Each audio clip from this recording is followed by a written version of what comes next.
മങ്ങോട്ടിനെതിരായ പരാതിയിൽ നടി റിനിക്കെതിരെ സൈബർ ആക്രമണം നടത്തിയ ഓരോരുത്തർക്കെതിരെയും കേസെടുക്കും.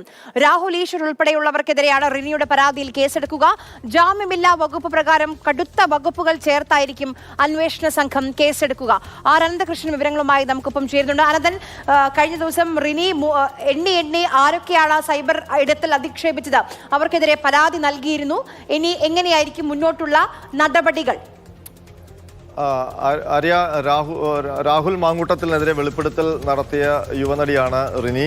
അതിനുശേഷം റിനിക്ക് വലിയ തോതിൽ സൈബർ അധിക്ഷേപം നേരിടേണ്ടി വന്നിട്ടുണ്ട്. ഇതുമായി ബന്ധപ്പെട്ടാണ് കഴിഞ്ഞ ദിവസം മുഖ്യമന്ത്രിക്കും സംസ്ഥാന പോലീസ് മേധാവിക്കും റിനി പരാതി നൽകിയത്. ആ പരാതി നൽകിയ കാര്യം അവർ മാധ്യമങ്ങളോട് പറയുകയും ചെയ്തു. ഈ പരാതിയിൽ കർശനമായ നടപടിയെടുക്കാനാണ് ഇപ്പോൾ സംസ്ഥാന പോലീസ് മേധാവി നിർദ്ദേശം നൽകിയിരിക്കുന്നത്. പോലീസ് ഈ പരാതി പരിശോധിച്ചിട്ടുണ്ട്. അതിന്റെ അടിസ്ഥാനത്തിൽ പോലീസ് ഇപ്പോൾ എടുത്തിരിക്കുന്ന തീരുമാനം കൃത്യമായ നിയമ നടപടികളുമായി മുന്നോട്ട് പോകാനാണ്.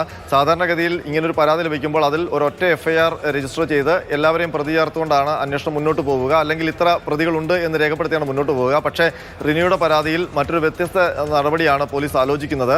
ഇതിൽ പറയുന്ന പേര് വന്നിരിക്കുന്നതും തുടർന്ന് അങ്ങോട്ട് കണ്ടെത്തുന്നതുമായ വ്യക്തികളെ പ്രത്യേകമായി പ്രതികളാക്കി കേസ് രജിസ്റ്റർ ചെയ്യാനാണ്. ഇതിലിപ്പോൾ പരാതിയിൽ എടുത്തു പറയുന്ന പേരുകൾ രാഹുൽ ഈശ്വർ അടക്കമുള്ളവരുടെ പേരുകളാണ്.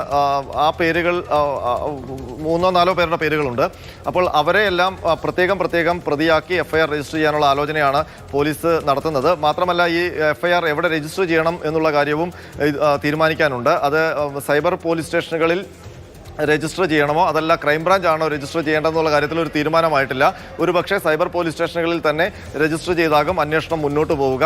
ഏതായാലും ജാമ്യമില്ലാ വകുപ്പുകൾ ചുമത്താനുള്ള സാധ്യതയും പോലീസ് തള്ളിക്കളയുന്നില്ല. കർശനമായ വകുപ്പുകൾ തന്നെ ഉൾപ്പെടുത്തി അത്തരം വകുപ്പുകൾക്ക് സാധ്യതയുണ്ട് ഈ പരാതിയുടെ അടിസ്ഥാനത്തിൽ എന്നാണ് പോലീസിന്റെ വിലയിരുത്തൽ. അതുകൊണ്ട് തന്നെ കടുത്ത വകുപ്പുകൾ ചുമത്തി തന്നെ, ജാമ്യമില്ലാ വകുപ്പുകൾ തന്നെ ചുമത്തി FIR രജിസ്റ്റർ ചെയ്ത് അന്വേഷണവുമായി മുന്നോട്ട് പോവുക എന്നുള്ളതാണ് പോലീസിന്റെ തീരുമാനം. ഇതിലേറ്റവും പ്രത്യേകതയായിട്ടുള്ളത് ഈ ഓരോ വ്യക്തികൾക്കും എതിരെ പ്രത്യേകം പ്രതിയാക്കി FIR രജിസ്റ്റർ ചെയ്യാനാണ് പോലീസ് ആലോചിക്കുന്നത്.